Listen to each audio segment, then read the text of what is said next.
So the next set of deluxe resorts are in the Crescent Lake area, which is in between Epcot and Hollywood Studios. And there are a few resorts all around the lake. So it starts with the Beach and Yacht Club, which are sister resorts that share an amazing pool complex called Stormalong Bay that's right in front of it. These are upper level hotels with all the amenities you'd expect at a nice hotel. There's food services everywhere. There's restaurants inside, Disney signature restaurants in each one. They are there's boats to the two parks, so you don't have to walk if you don't want to. But if you do, Epcot is probably less than a 5-minute walk from the Beach Club and the Yacht Club, and maybe a 20-minute walk to Hollywood Studios. So those two resorts are fantastic, and they also have DVC at the Beach Club. Yeah, the Yacht and Beach Club, I mean, like Bill just said, the pool complex that they have is just amazing. It really, you can just spend the whole day there. Plus, right there where you are, there's restaurants, there's Beaches and Cream. You can get ice cream right there. You could spend a whole day. You could spend a whole vacation just hanging out at one of those resorts. Well, my wife has done that. I've done that where we've gone down for like just a couples weekend and just kind of hung there and didn't even go into the parks because it's that nice. So, but right across the lake from that is the Boardwalk Resort, which has I guess it's supposed to be a New Englandy, Cape Cod-y kind of boardwalky theme. And if you've never been there, the whole boardwalk area and Beach and Yacht Club, it kind of circles the lake. So you can walk around it, and about halfway through, you actually step onto a boardwalk that's in front of the resort. Yeah, and there's always something going on there. Like any boardwalk, it lights up at night. There's all kinds of, there's clubs, there's restaurants, there's always something going on. You know, a lot of the resorts, once it gets to be nighttime, 10, 11 o'clock at night, everything kind of gets quiet. There's always something going on. There's always activity. Yeah, and they have performers that come out on the boardwalk at night, and they pull kids into the shows. And it's one of the best environments in Walt Disney World. And if you've never stayed there, you may not even know it's there. But it's really a great place to spend time, even if you're not staying at that resort. But the resort themselves, I mean, the Boardwalk Resort itself is, one of the things I would say about it is it has one of the older pool complexes in it, and it's not spectacular. It's a pool, there's a water slide, it's nice, but it's not one of these modern zero entry, splash pad, type of setups. So if that's what you're looking for, this might not be the resort you want. But it has food, and the food is all outdoors under the hotel on the boardwalk. So you do have to go outside to access any of the restaurants and food services, where in some of the other deluxe hotels, everything's indoors. You can get to it if it's raining, so that's something to consider. Right, but again, the location, boardwalk right across the lake from Yacht Club and Beach Club, a short walk to Epcot, a short walk to Hollywood Studios, a short boat ride to either one. There's so much going on in that one spot. That's why it's really one of the best resort areas. The Epcot resort area that has those 3 resorts there, it's really one of the best places to stay. And in between them is the Walt Disney World Swan and Dolphin, which are not Disney-owned resorts, but you have all the amenities of being on Disney property. You can use the buses, right? And you can use the boat system. There's a boat dock there. So you have the same location, everything. It's a nice hotel. I've stayed there. It's not my taste as far as the styling and the coloring and the theming. I don't know. It's just, to me, it's an eyesore, but whatever. Yeah, you're not getting, inside and outside, you're not really getting the Disney theme, at a hotel like that. They're really nice, but it's not quite the same. Yeah, the pool's nice, everything about it, but you're also not going to pay as much when you go there. Right. So that's a trade-off you have to decide if it's worth to you. And they do run specials in the Swan and Dolphin. So chances are, if you need to stay in that area, you'll find a room for less money than you will at the Disney resorts in that spot. So there are 2 resorts that are very nice resorts, I would say deluxe level resorts, but they're DVC only. And that's Saratoga Springs and Old Key West. We're not going to really go into them here, but they are their own resorts, and they're kind of in the Disney Springs area. And we'll talk about those more in the DVC video that we do. But the next deluxe resort is the Wilderness Lodge. Right, Wilderness Lodge is my favorite place to stay. If you've ever walked into there, and even if you're not staying there, it's worth a visit. If you ever walked into there, you go into the lobby, and it's just this amazing grand lobby. I could spend all day just sitting on a couch in there, just watching the people walk around and listening to the sounds. Great restaurants there, just the atmosphere. They recently redid the pool complex, so the pool complex is great. There's outdoor restaurants. There's a restaurant out there that services. There's an outdoor bar, all open air. And then that also services the whole pool area. And Yeah. there's counter service there also. You can just walk up and get things. Yeah, that whole area is great because when I first started going to Disney World, it was nice, and they had the DVC wing there also. And it was a beautiful resort, but they've recently just basically gutted half the hotel and put all new DVC suites, and along with that, they redesigned the whole pool and like shoreline of the resort and added what would you call them, cottages along the shoreline? Yeah.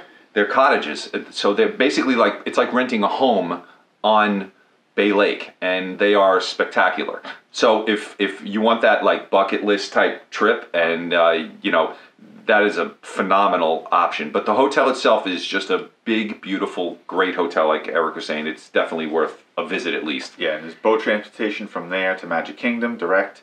So you're not. It's a Magic Kingdom resort. You're not on the monorail loop. You're not right there, but you're really close to the Magic Kingdom. Yeah, and you have direct access, and you also have direct access from the Wilderness Lodge to the Contemporary by boat, so you can jump on the monorail, and you also have direct access to the campground by boat. Right, and they're actually building, it's in the works right now, they're going to be building another resort a little bit further away from Wilderness Lodge, between Wilderness Lodge and Fort Wilderness. They're going to be building a whole other resort that's going to be, a few years away still, but there's going to be another whole resort right in that area. So after the Wilderness Lodge, now we're talking about the Magic Kingdom resorts. There's 3 resorts that have direct access to the Magic Kingdom with the monorail system. You have the Contemporary, the Polynesian, and the Grand Floridian. And I guess start with the Contemporary because that was the first one that was there. Yeah, Contemporary, I've stayed at a few times, both the Contemporary and Bay Lake Tower's right next to it. That's the DVC wing. But they're basically right next to each other. And, for purposes of this, they're basically very similar. Location-wise and amenities and everything are basically the same thing. But with the original Contemporary building, you have the monorail going right through it. You have the Grand Concourse right in the middle. It has Chef Mickey's. It has a really nice counter service place. It's got, shops. It's got all kinds of things. It's got really great viewing spots where you can see the Magic Kingdom. Up on top, you have California Grill, a restaurant where you can actually watch, you can have a great bird's eye view of the Magic Kingdom. You can watch fireworks from up there. Contemporary is the kind of place where you can really, to kind of spend a whole day. If you're staying there, even if you're not staying there, if you just want to visit, you can kind of spend a whole day there just hanging out. The pools are great, and you're so close to the Magic Kingdom that there's actually a pathway from the Contemporary Resort and Bay Lake Tower next to it. There's a pathway that goes right to Magic Kingdom. You can even walk there. You don't have to take a bus. You don't have to take a boat. You don't have to go to the TTC and get on the monorail. Right. It's just a less than 10-minute walk from the Contemporary right to the Magic Kingdom. It's the only hotel that you can walk to the park from. Yeah, really, it is, I mean, you can walk to Epcot from, the Crescent Lake resorts and to the Hollywood Studios, but to the Magic Kingdom, this is the only one that you can stay at and just walk to the Magic Kingdom back and forth, and we've done that many times. Yeah, and there's a little security hut and bag check about halfway along the path. You go through security, you're done, and you can just walk, kind of right past all the bus stops and the taxi area. Walk right past that, right into the Magic Kingdom. Now, with that being said, I don't like the Contemporary. Thematically, it's not. It doesn't really have that Disney feel. To me, it's a lot of concrete. A lot of old style pavers out back. It reminds me of a Marriott or it could be anything. It doesn't have that warm feeling that I get from a lot of the Disney hotels. So just know that going in. If location is the most important thing to you, and the rooms are nice and they're big, and that, as far as that, it's nice, and you have conveniences. But if you're looking for that warm, cozy feel, like when you walk into the Wilderness Lodge, you just hit in the face with the whoa, you don't get it at the Contemporary. So just be forewarned of that. Right, but location-wise, you can't beat the location. It's the best. So next is the Polynesian Resort, and I think this is my favorite resort as of right now. A few years back, they did a renovation there where they added DVC. They turned some of the longhouses into DVC buildings, and that gave me the opportunity to stay there on my DVC points, and we just love it. It's got that tropical feel, a lot of wood, dark, cozy. The pools have both been rethemed. They're great. It's got a view of the Magic Kingdom from across the lake. They built bungalows in the water. So if you're staying in one of those bungalows, you step out of the deck of the bungalow and you're looking at the Magic Kingdom. You can watch the fireworks from the shoreline, from the balconies of the hotel rooms. I mean, it's really a fantastic hotel. Yeah, one of our favorite places to watch fireworks, if we're not going to be in the Magic Kingdom, is from the beach at Polynesian. They pipe in the music. everybody gathers around and basically just sits on the beach and watches the fireworks. It's a great place for it. Yeah. Location-wise, transportation-wise, location, you really almost can't beat it. You have a monorail, basically going right through. You can get on a monorail. There's boat transportation from the Polynesian. You can also walk. The Ticket and Transportation Center is a very short walk away. You can get onto a monorail or onto the Magic Kingdom ferry right from the TTC. Yeah, some of the resorts kind of spread out. It was built, back in the 70s, yeah.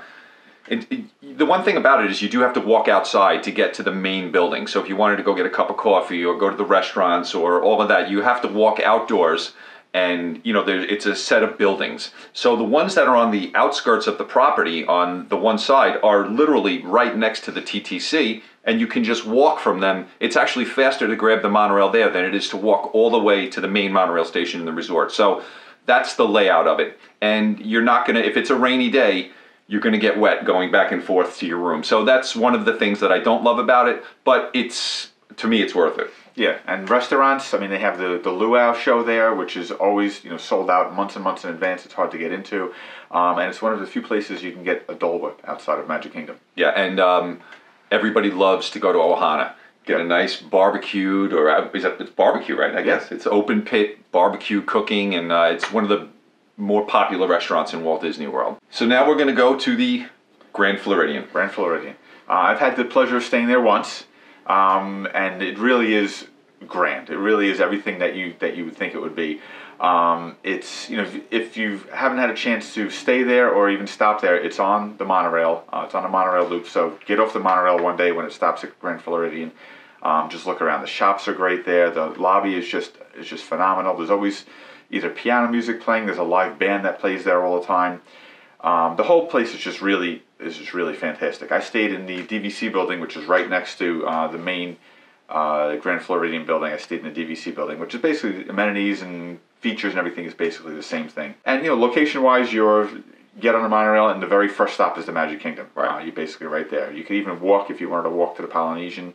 I walked all the way to the TTC from Grand Floridian one day, and it's not really that far a walk. It's a upscale hotel. Right. It is Disney's most expensive hotel. It's, they have their finest restaurants are inside this hotel. So this is like the top of the line Disney accommodations, and it looks and feels that way. So the last place we want to talk about is the Fort Wilderness Campground.